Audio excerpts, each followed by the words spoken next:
In the autumn of 1964, Harlem wasn't just a neighborhood. It was a kingdom of shadows and influence, a vibrant, pulsing heart of black culture operating under a fragile, often violent détente. Power here wasn't measured solely in money or muscle, but in intelligence, in relationships, and in a ruthless understanding of the city's hidden levers. And presiding over this complex chessboard was Ellsworth Bumpy Johnson, a man whose very name commanded a silence that was part respect, part fear. He was a paradox, a philanthropist who funded community lunches and school books, and a criminal mastermind who controlled a significant portion of the city's numbers racket. His power was personal, built on a code of loyalty and brutal reciprocity. He understood that the real authority in New York often wore a suit in City Hall or a uniform on the street, and that both could be bought. But when the price became an affront to his sovereignty, Bumpy Johnson knew how to set a price of his own. The challenge came not from a rival gangster, but from a man who understood the same systems, Vincent the Chin Gigant, a rising, cunning force in the Genovese crime family. Gigant's strategy was insidious. Instead of a costly street war, he sought to cripple Bumpy's operations from within the system itself. He turned the very institution meant to uphold order into his personal weapon. His method was simple, ancient, and devastatingly effective. He corrupted the police. Officers Patrick Sullivan and James Kowalski of the 28th Precinct were not just bad apples, they were part of a rotten orchard.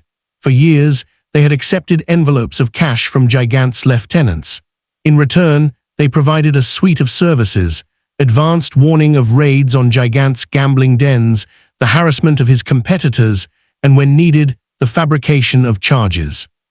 They were cops in uniform, but their paycheck had two signatures, one from the city of New York and a more lucrative one from the mob. On Tuesday, September 15, 1964, that corruption moved from the shadows into the sunlight of the Palm Cafe on 125th Street. It was just past 3 in the afternoon, the air thick with coffee steam and cigar smoke. Bumpy Johnson sat at his corner table, a mountain of calm, conducting the daily business of his realm. The entrance of Sullivan and Kowalski cut through the casual atmosphere like a blade. They moved with a practiced, aggressive purpose, their hands resting on their service revolvers, their postures broadcasting an authority they believed was absolute. "Bumpy Johnson," Sullivan announced, his voice too loud, meant for the audience as much as the target. "You're under arrest. Illegal gambling, conspiracy to distribute narcotics, and assaulting a police officer during questioning last week. On your feet, hands behind your back." The cafe froze. Every patron understood the theater of this moment. This was not a legitimate arrest. It was a performance, a public display of power meant to humiliate and dismantle. Bumpy didn't stand. He slowly looked up, his eyes registering not fear, but a weary contempt. He took a deliberate drag from his cigar, letting the silence stretch until it became its own form of defiance. "Which paycheck came in this week, Sullivan?" he finally asked, his voice a low rumble. "Was it from Vincent Gigant, or did someone down at City Hall need a favor?" The question was a detonation. It stripped away the pretense of law and laid bare the financial transaction beneath.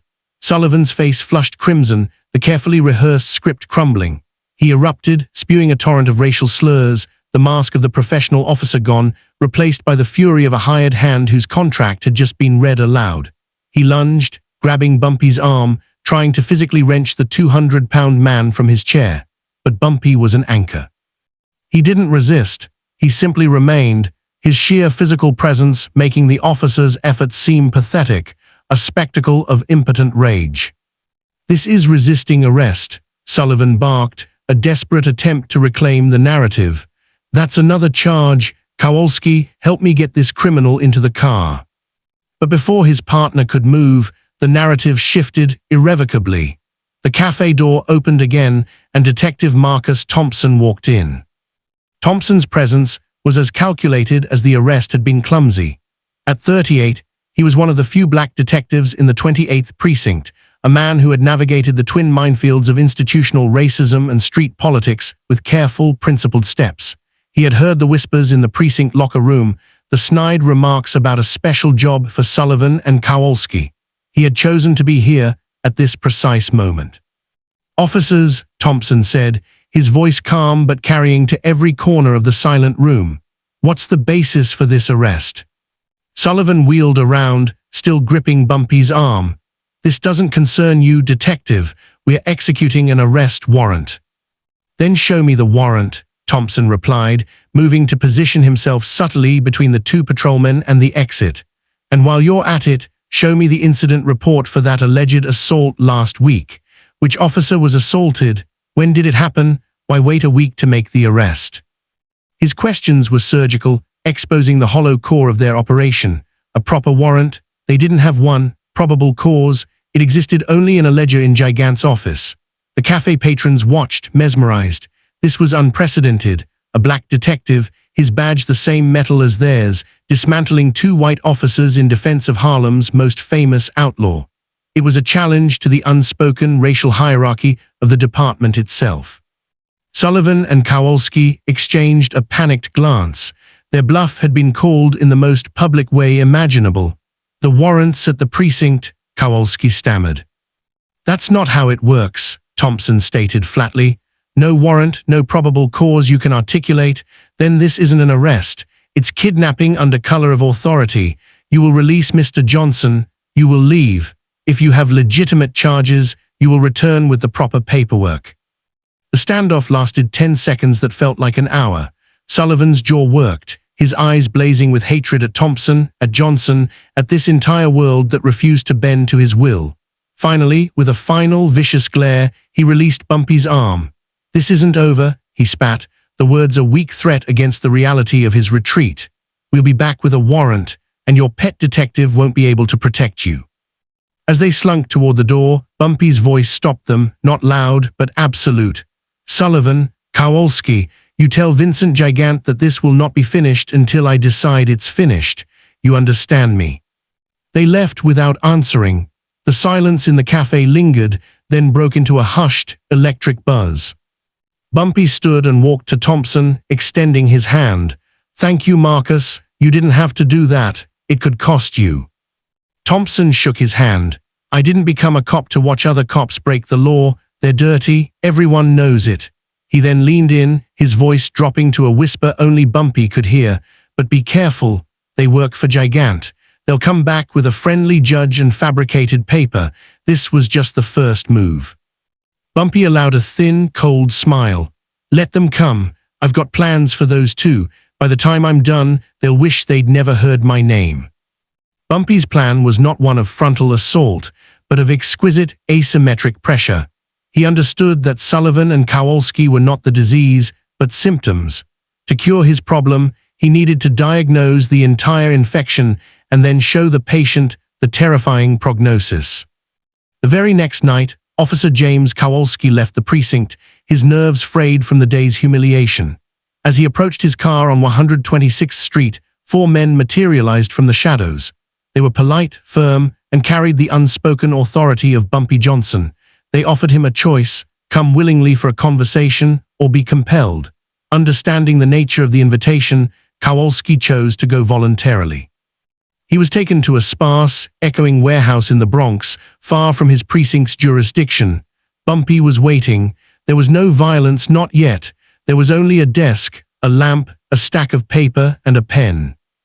Officer Kowalski, Bumpy began, his tone that of a disappointed teacher. You tried to arrest me on fabricated charges. I want to know who paid you. I want to know how much.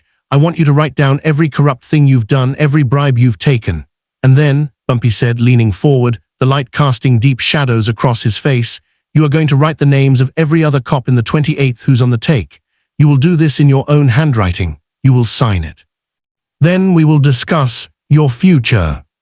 Kowalski initially refused, clinging to the tattered remnant of his official authority, but Bumpy's associates were persuasive men, experts in applying precisely calibrated pressure, enough to inspire cooperation, not enough to leave permanent marks. After an hour, the principles of the NYPD seemed far less compelling than the immediate physics of his situation. Kowalski picked up the pen. For 2 hours, he wrote. He detailed 8 years of corruption, $50 a month for looking the other way at a dice game, $200 for tipping off a raid, $1,000 for planting evidence on a rival bookie. The amounts, the dates, the locations poured out, and then the names. He listed 23 fellow officers describing their specific sins, and at the center of the web, named repeatedly, was Vincent Gigant. The following morning, Officer Patrick Sullivan, anxious about his missing partner, was driving to work when he was stopped at what appeared to be a police checkpoint on the Triborough Bridge. The officers seemed legitimate.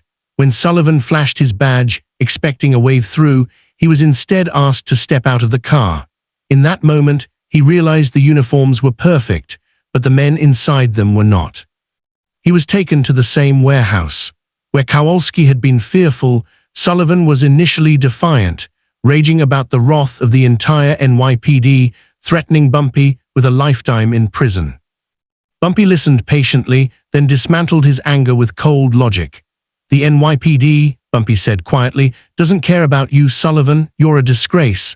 A dirty cop who takes money from a mobster. Your bosses know it. Your colleagues know it. They won't rescue you. They'll bury you to hide the stench.